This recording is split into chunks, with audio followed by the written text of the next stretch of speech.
Hi everyone, hope you are doing well from wherever you're watching this channel, depending on your time zone. Now, yesterday we saw a letter that emerged online indicating that the Kanini Gega Sabina Chege fraction of the Jubilee Party is planning to officially withdraw from Azimio la Umoja One Kenya Coalition Party, and maybe they are heading to Kenya Kwanza. So there is a letter they wrote to register a political party indicating that they are going to move. That tells you that already there is a plan there in that fraction to move towards the Kenya Kwanza side. And the same letter was shared by the Jubilee Party in the official social media platform, and they refer to as fake news. So let us just go through it. This is what Jubilee Party reacted to that letter. Jubilee Party is in Azimio to stay. We kindly request those who feel tired of this case to walk away quietly into a party where they will be more comfortable. Mbele pamoja. If really this letter is here, withdraw from the deed of agreement for Azimio la Umoja One Kenya Coalition. Take notice, the National Executive Committee, NEC, of Jubilee Party met on 6th June 2023, resolved to withdraw from the deed of agreement from Azimio la Umoja One Kenya Coalition. Further, take notice that the pursuant to Article 33, 1 and 2 of the party constitution, as read together with Article 22, 1 of the deed of agreement for Azimio la Umoja One Kenya Coalition, dated 12th March 2023, Jubilee Party hereby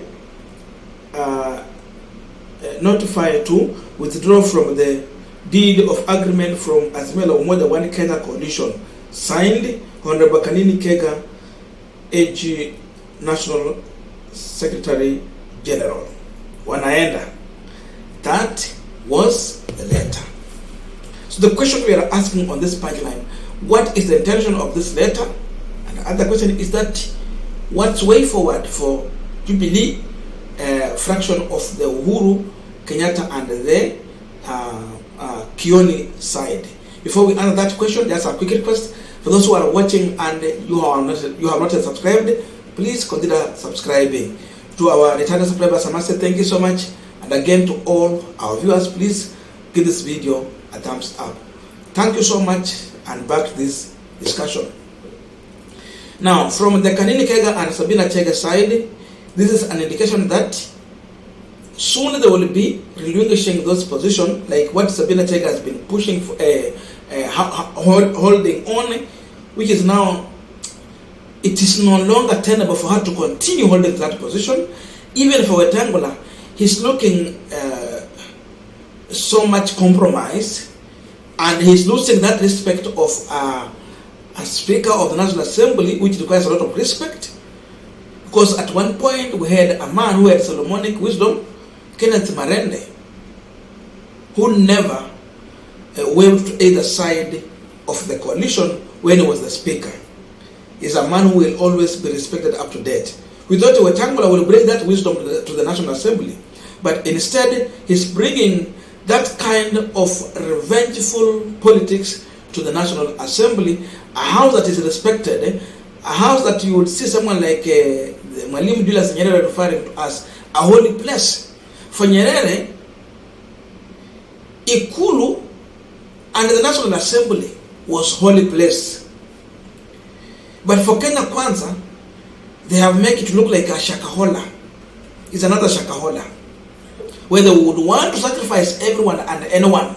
Kama hujakaa vizuri unapigwa, unaweka pale sacrifice. So kienda kwa National Assembly, you see shakahola. You go to State House, another shakahola. Even ndio kunakaa.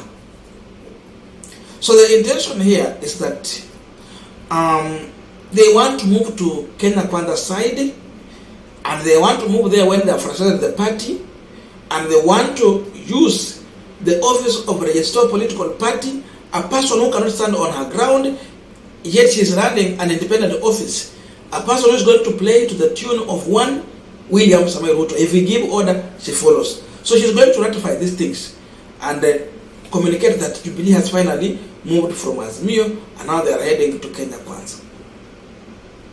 That's what they want to do. So Sabina Chege will go there and she will get some maybe slot there to serve in specific meetings. Yeah, atapewa meeting pale.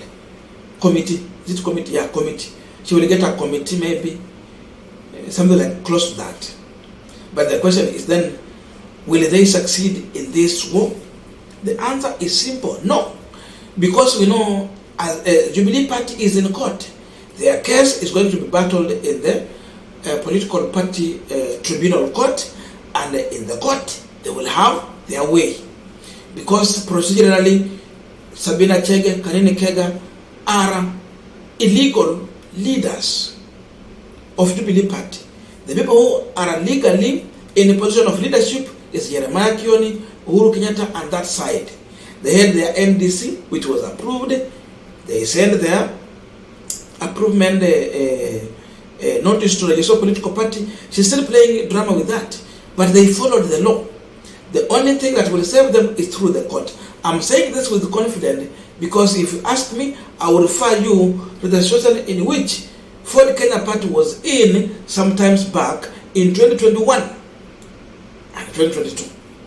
Ford Kenya Party was going. Every plan was put in place. You talk about people like Simiu, who was the former Ford Kenya Secretary General. You talk about people like yule jamaa mwenye alikuwa amejiita party leader wa Ford Kenya, the former Tongan member of parliament. He lost.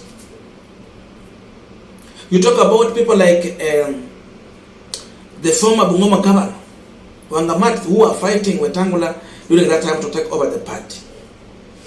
They totally lost. And that war was won in the court. Not in political party meetings, not in the National Assembly, not elsewhere, not on a political podium. It was in the court. That's how Wetangula managed to get back the party.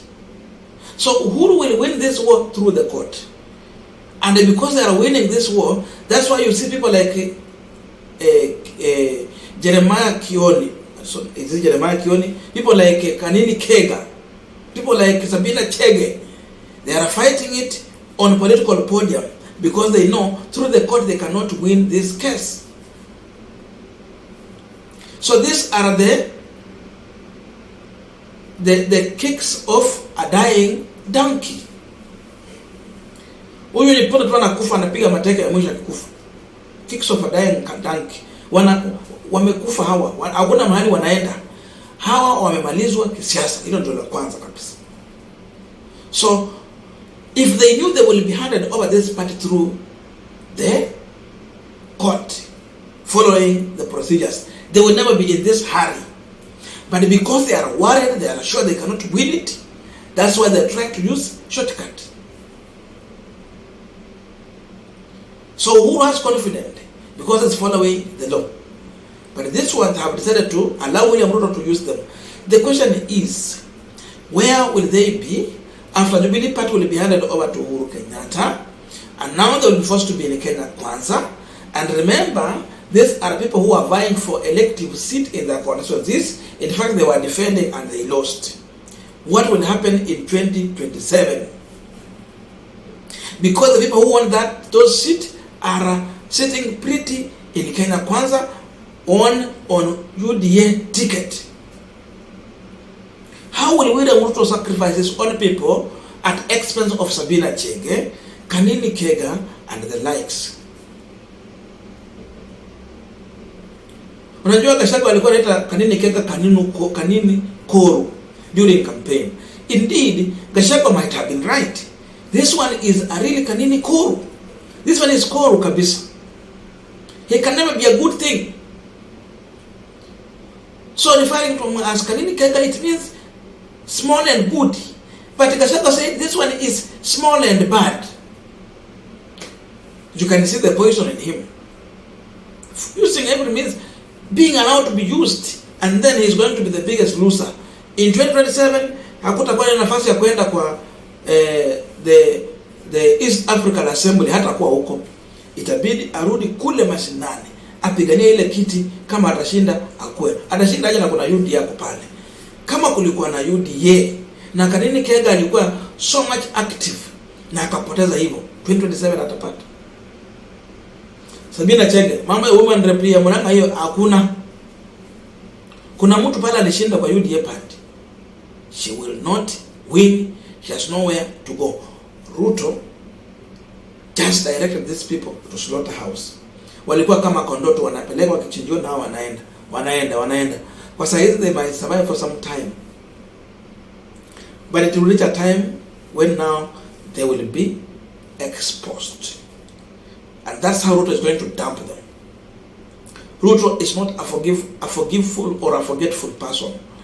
He knows what Kanini Gega was doing to him. It is time to revenge. First of all, bring him close to you, use him, then dump him at the right time.